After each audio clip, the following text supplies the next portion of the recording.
Okay, you're live. Okay, hello, ladies and Okay, you're live. gentlemen, and welcome to the third place match. Hello, ladies and Okay, you're live. gentlemen, and welcome to the third place match. My Little Pony lead by example. We are a little bit into the Champions Select here, so you missed a little bit of it, but yeah, that last game was just absolutely crazy. I'm Crusader Kitten. Oh, whoops, I'm Crusader Kitten. I'm joined by Lucino Gem. We're gonna be your casters. Yes, and we're already in picks and bans for game number 2. We see the Sejuani, Darius, and Kassadin ban coming down from My Little Pony, as opposed to the Jace, Jarvan, and Kha'Zix bans for Lead by Example. Lead by Example following pretty much the same strategy with bans. My Little Pony's following a different strategy, taking that Kassadin away from Tony that was so strong in game number 1, and picking away his Diana, which is sort of almost his trademark champion. So it'll be interesting to see how that works. Yeah, and once again, we're gonna be seeing a Nectin coming off here from Lead by Example. Oh no, wait, was it them who played this last game? No, it was Top Oh, it was Otter Top who Otter. played Renekton, Okay, yeah. so they're picking each other's champions away as a thing, but we will see Thor on Nautilus once again. Yeah, and yeah, that Nautilus, he was really effective with that Nautilus. And obviously, the next 2 picks, we're going to be seeing that Malphite picked up for Otter, as well as the Nocturne picked up for Xena Zero. So seeing him go for this Nocturne this time, no hacker for him. But it's still kind of the same concept. He can still dive into people. He just might not be as tanky. Yeah, I'm not entirely certain. I'm having a bit of an issue seeing the picks on the stream. So you said Malphite and who else? I'm apologizing for this because I'm not actually. Malphite and Nocturne. Yeah, Malphite and Nocturne, very interesting picks. Top Otter, this is the first time we've seen him on more of the really kind of tanky champion. Renekton a lot more aggressive. My Little Pony picking up the Nocturne for Zinazero. We saw him on Nocturne in 1 game, I believe, versus Fallback Gaming in their second match, in which they won 2-0. So we've seen him on Nocturne before. I believe they also played it against Frontlines in that past match, and it was very, very close. So we'll see what happens from here on out. Well, we do have the bottom lanes picked up here. Lead by Example has Caitlyn and Janna. And for the side of My Little Pony, it's going to be Tristana and Lulu.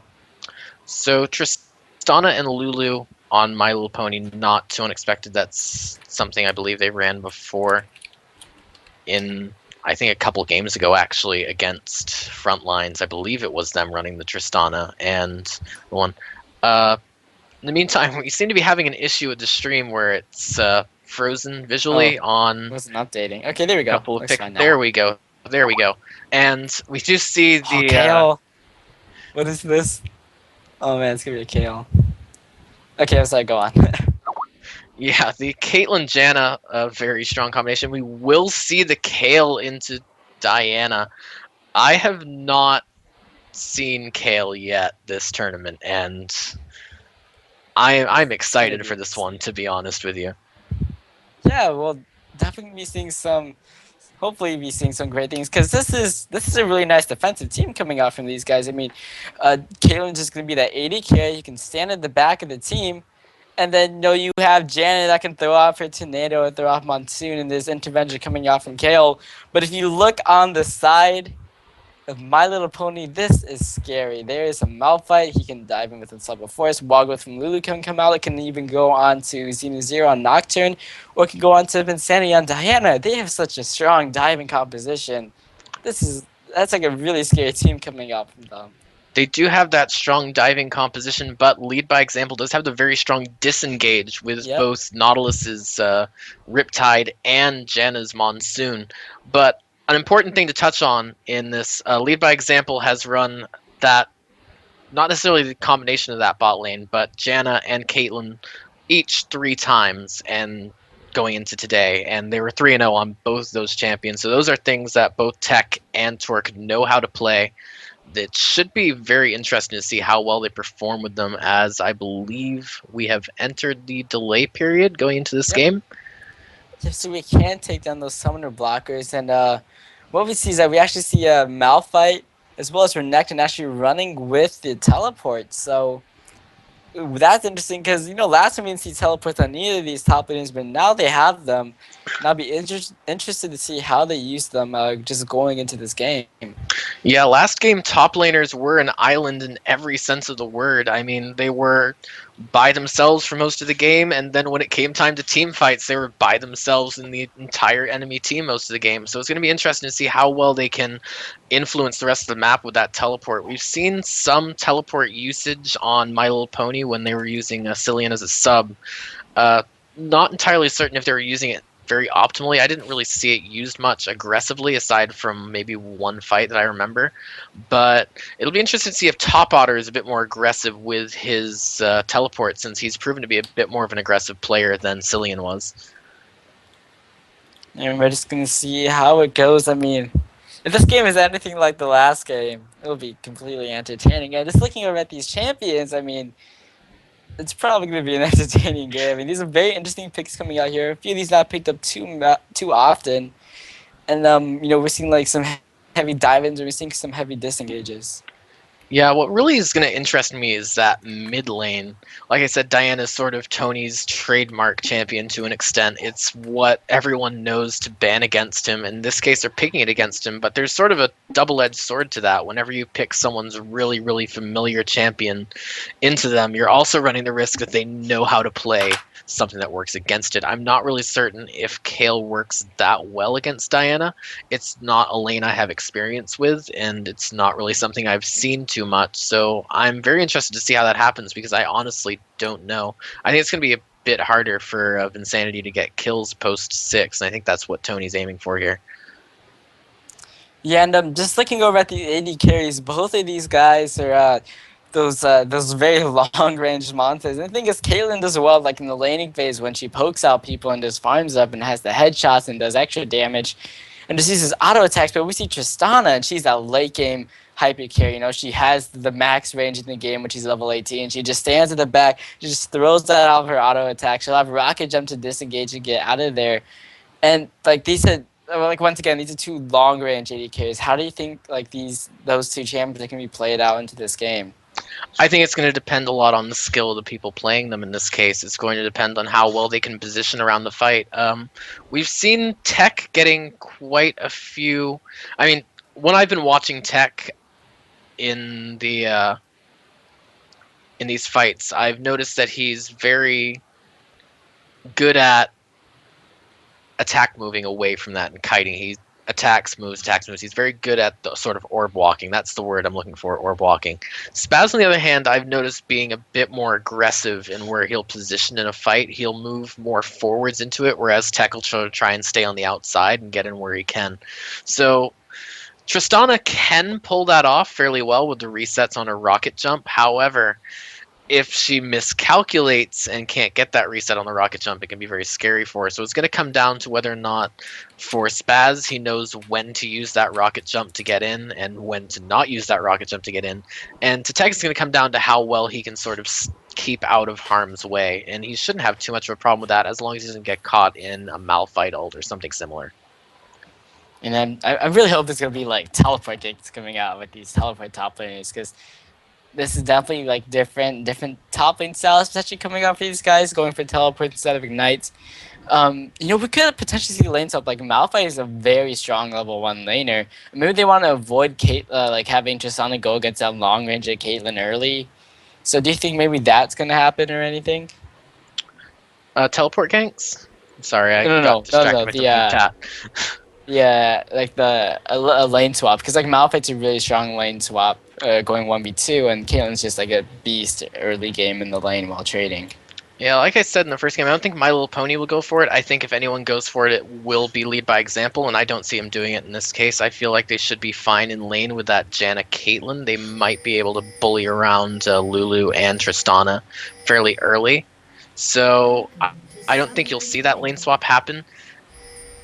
I think if we see a lane swap occur, we're more likely to see it in the finals, because I think that's somewhat of a strategy that people would practice and sort of keep under their hat for when it's or if this goes to a game 3, to when everything's on the line.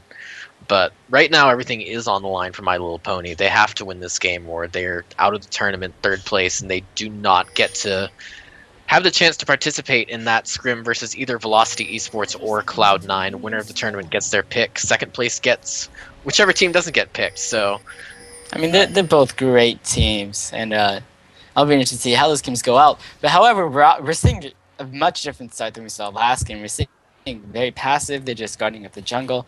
No level 1 invades, and I guess that could be kind of predicted in the fact that neither of these teams have a super strong level 1. Like, it's no more the rest essence or anything. Yeah, it's gonna be very passive level 1, and then we'll see the farming happen.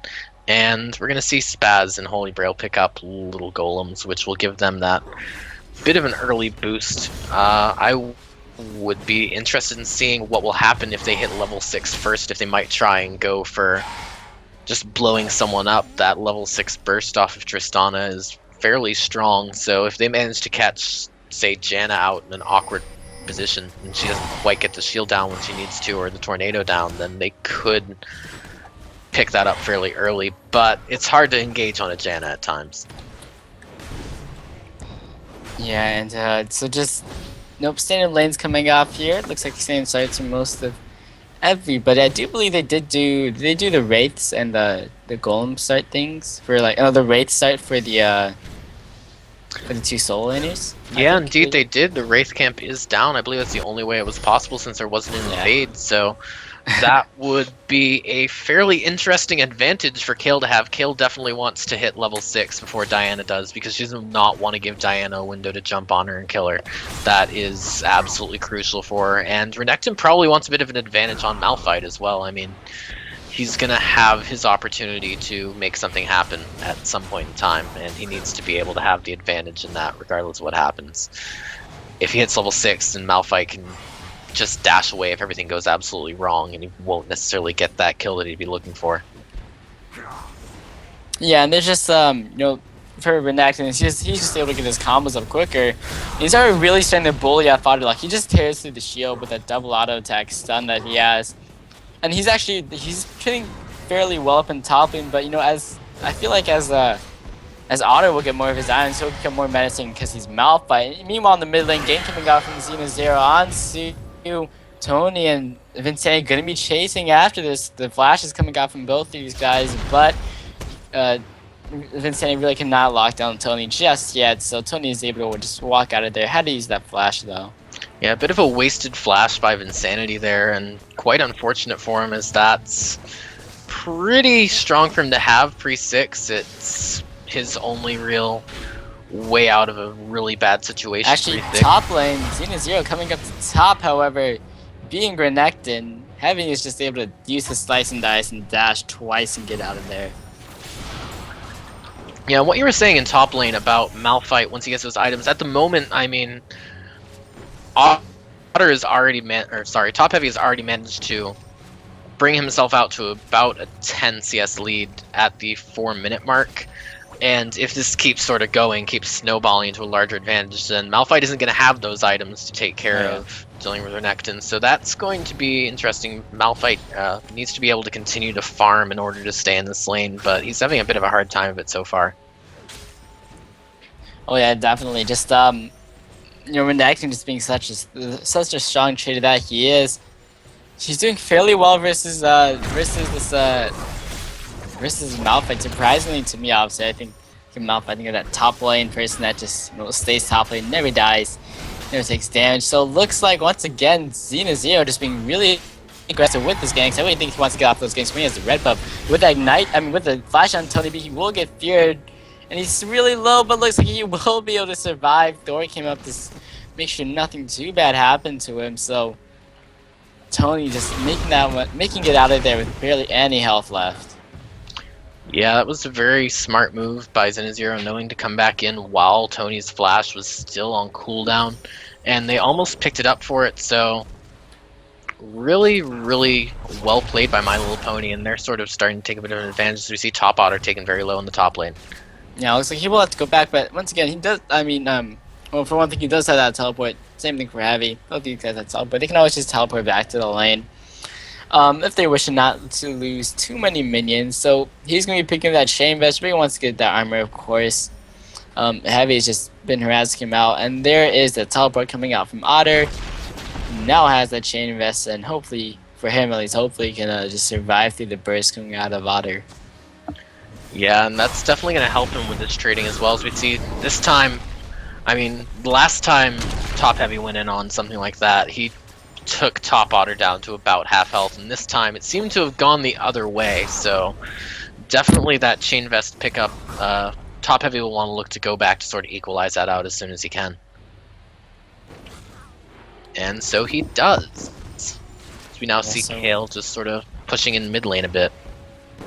Yeah, so we're seeing really passive starts this time around. I mean, no one going super aggressive, really. Top lane is trading, but it's not trading as heavily as they were last game. Actually looks like he's going to be teleporting, or Heavy's going to be teleporting back to his lane, too.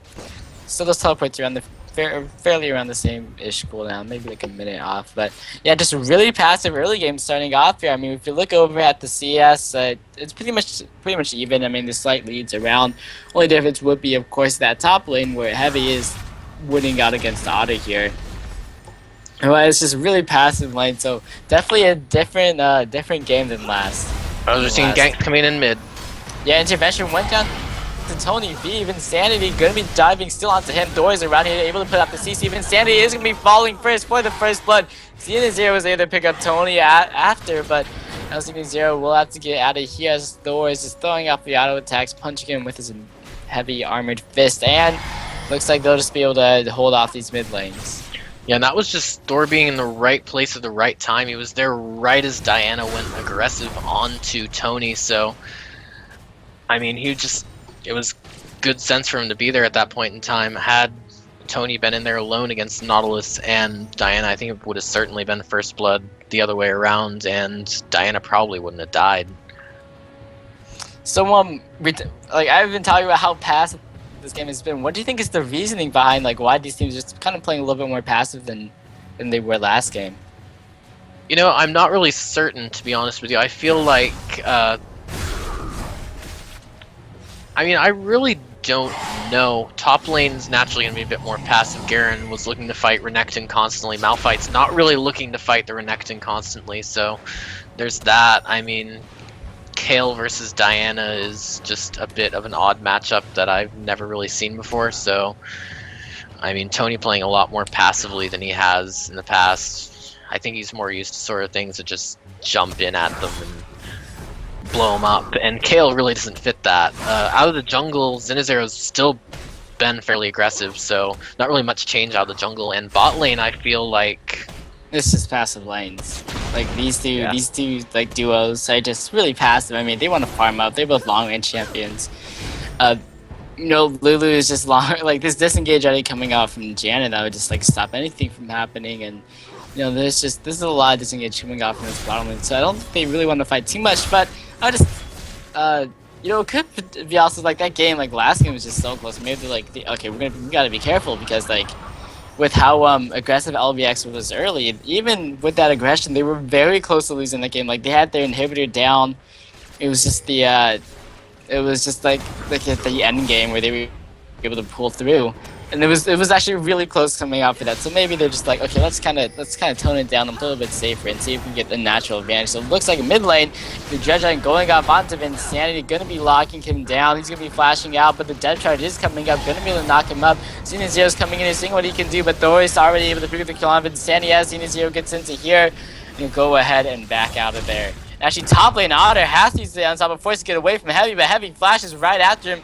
Slice and dice. Oh no, never mind. Doesn't even need slice and dice. Goes ahead, picks up the kill. Yeah, it was very good play by top Otter picking that up. I was expecting once I saw the unstoppable force from Malphite going down. 2-0, almost falling in mid lane. Oh wow. Wow, the intervention coming out. Thor was taking out almost Tony, but he put down that intervention was not taken out. Meanwhile, bottom lane trading coming out here. Oh, just out of super low. The Daddy confident. No, the barrier as well as a wild growth coming out. But now these two are really low, and this would be a prime time for an ace in the hole, but she does not have it up. Yeah, now we're starting to see that aggression that we were wondering where it would be. I mean, Caitlyn Janna can be aggressive. I mean, Caitlyn is a bit of a lane bully, and she can sort of take advantage of once Tristana hits that bit of a mid-game lull that she has. But at this point in time, it's just I'm not certain if if LBX is going to look to take this tower fairly, or if they're going to keep it up and try and sort of keep Tristan in this lane where they maybe have an advantage now. I'd be interested to see how Tony plays with this Kale, because I mean, last game he played Caston, that's just a huge snowballing assassin. But this time he's playing Kale, which isn't really the same. Kale's a lot more of like the support-ish kind of like, you know, she has the intervention, she has a heal, and maybe she'll like start the fight with the Q and then just shred armor off of people. But other than that, it's just like she's not a very die-hard assassin. Actually, in the mid lane, Thor is hanging around here, seeing if he can get a gank off, and looks like he will be going in. And they'll be going under the side for this one. An intervention comes out, but once again, Xena Zero is around here, but it doesn't matter. Thor is still able to pick up the kill onto Insanity. Once again, Thor is playing such an effective Nasi, and even though Xena Zero is like around when these games happen, he's just not able to get there in time. Yeah, that was very well executed by Lead by Example. You know, I feel like Tony gets sort of a reputation as being an assassin player, but so far this tournament, he's had a reasonable amount of success on things that weren't just those dive-in assassin kinds. I mean, he had one game as Rise, he made a bit of a mistake in lane, gave up first blood, and it was actually in the match against My Little Pony's Game 3 in the first round. But he also had a game playing Gragas later in the tournament where he just completely stomped everything, so I feel like he's kind of gotten a bit of a bit pigeonholed almost as the assassin player guy, but I feel like he's showing that he can pull off this not diving in kind of champion as well. Yeah, so going a little bit back, but it's 2-5 right now in favor of Lead by Example. Once again, taking that early game advantage. Maybe not as big an advantage as they had from last game, but certainly still an advantage. They have a slight gold lead.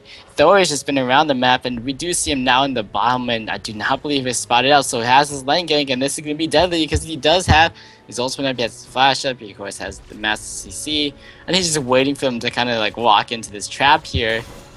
And this could be bad. The Dredge, oh, the Dredge was so close with Spaz. Was not hit by that, and oh, he's actually coming around. He still wants to go for this game, but this time he passed the Tri-Brush. It was warded. Tana did hit from Janna and Spaz, and Holy Grail know to back off from this. Yeah, and I believe My Little Pony is going to be forced to cede the first tower of the game to Lead by Example, so that's going to give Lead by Example a fairly sizable lead in gold as well. It's currently up to about 3,000 in their favor, and a lot of that is centered around that mid lane and jungle.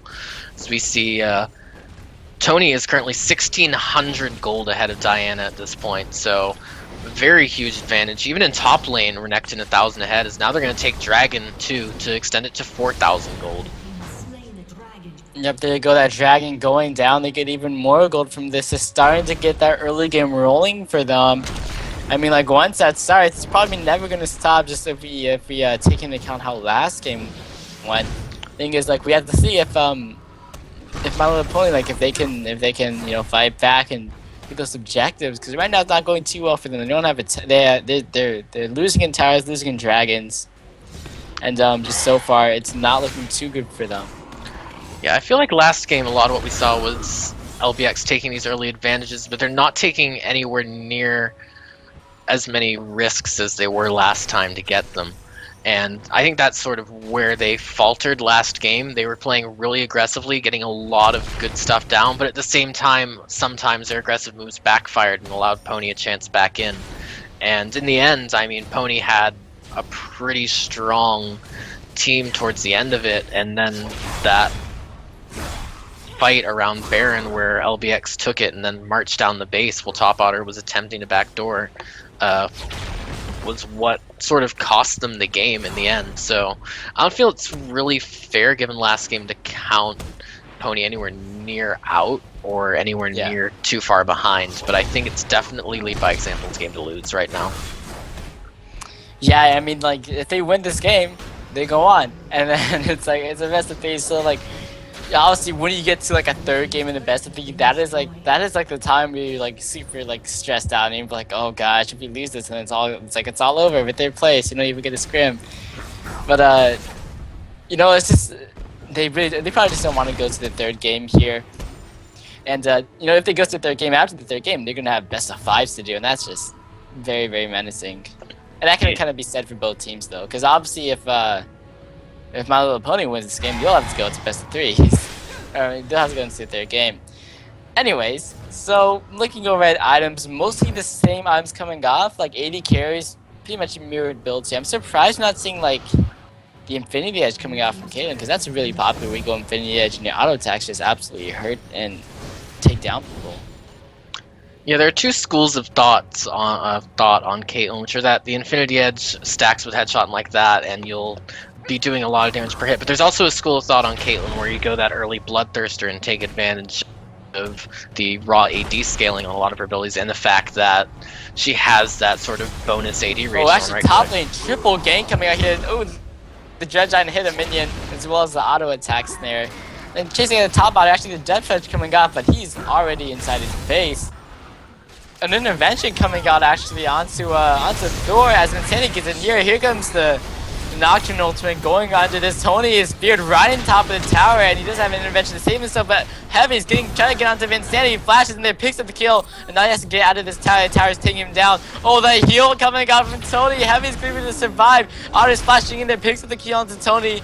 Looks like Thor is turning around, trying to get into Xena Zero. The auto attack will be able to finish him off. And looks like Thor actually is going to aggressive onto Otter, potentially. Nope, he will just go ahead and back off of that. So a little bit back and forth coming out, but ended up with a 2-for-1 in favor of Lead by Example.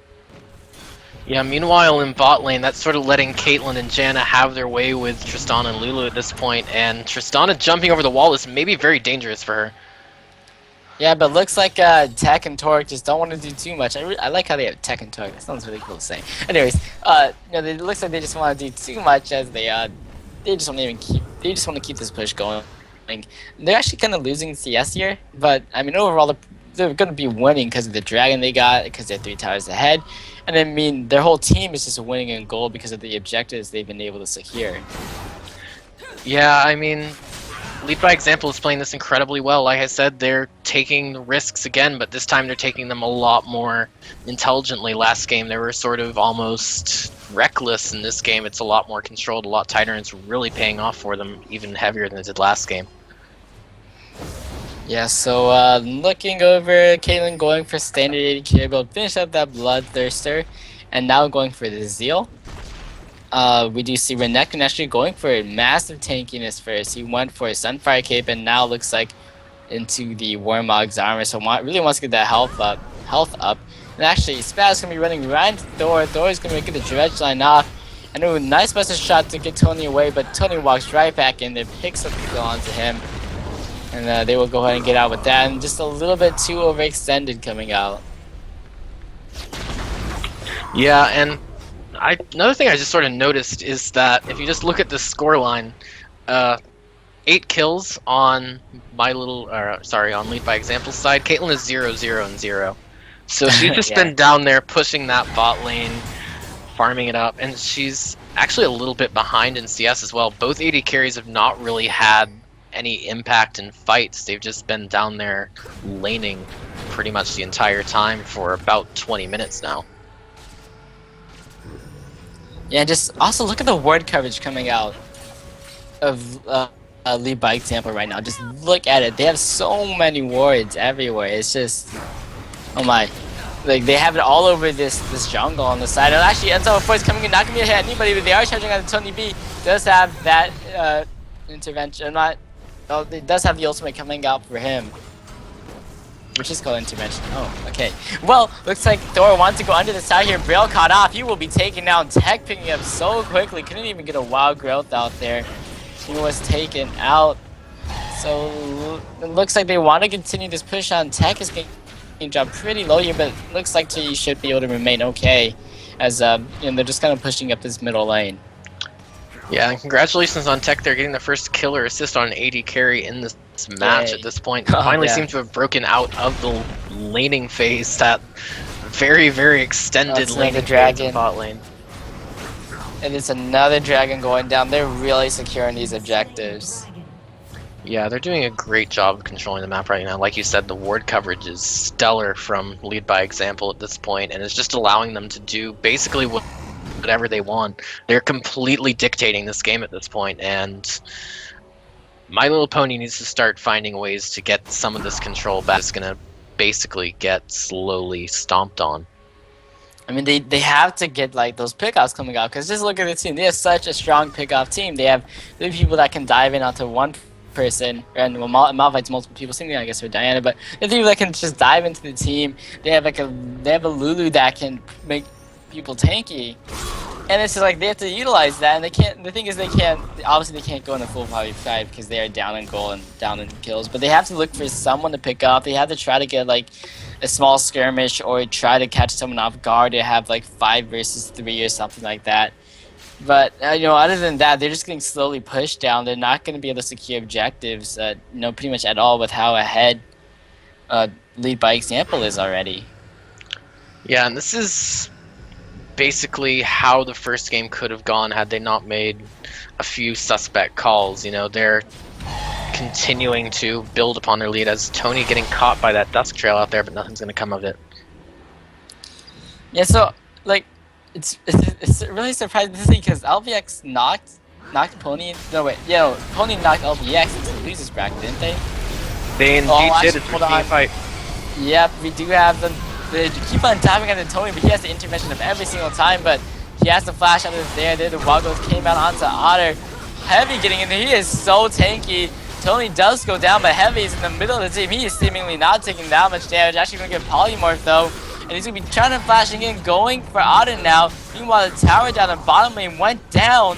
And looks like Heavy is just trying to take this one up. And he's going to be taken down eventually. Spaz picking that one up. Bottom lane, inner tower going down though. Yeah, Heavy's goal there was not even to try and take anyone out. His goal was just to live for as long as he could and try and buy time for Torque and Tech to take that tower and bottom turret, and they managed to pull that off successfully. Like you said, they need that 5v3 engage, but if they're doing that at the expense of their own turrets, it's not going to get them back into this game. Yeah, that's the inner tower is going to be taken now. There's 2 inner towers left, 4 towers to 0. It's like 3 or 2 dragons, I'm not sure. But there's more dragons on the side about Lead by Example, to be sure. And then just looking over at these builds, like Abyssal Scepter rush out from KO wants to get that magic resist going. Doesn't want to get completely destroyed by Diana. Also has that Sheen coming out for her, as well as that Nash's Tooth, of course. Wants to get that attack speed, of course, which is just so strong on Kale. As well as they also have the Abyssal Scepter on Diana. Pretty much the same reasoning for Kale going with that. And we see Nocturne, he's actually going for Spirit of the Elder Lizard, so a little bit more of the damagey build, but also going for that Lock of the Iron Solar to get some tanky stats in there. Yeah, and I feel another important note of itemization is the sort of divergence of AD carry build path, where you have the Bloodthirster versus the Infinity Edge. That would probably be playing out for Tristana if it weren't for the fact that Caitlyn has a Phantom Dancer and Tristana has the components of Azeel. So we're seeing a bit of aggression now.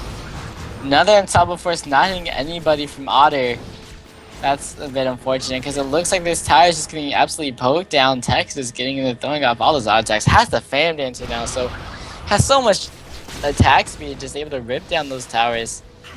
And we definitely seeing this tower siege come into play. And actually, there's the hook onto Xena Zero. Xena Zero is going to be taking some decent damage, but it really looks like they're just trying to trade, and Lead by Example is pushing into the tower. Yeah, Lead by Example really has complete control over this situation right now. With Unstoppable Force still down, I mean, there's not really much that My Little Pony can do to hold this off, as we're seeing the ultimate coming down from Caitlyn. Ace in the hole going to connect with Lulu, but Tristana Force back, and I believe we're going to see Lead by Example just take this tower. Yep, and looks like tower will be going down.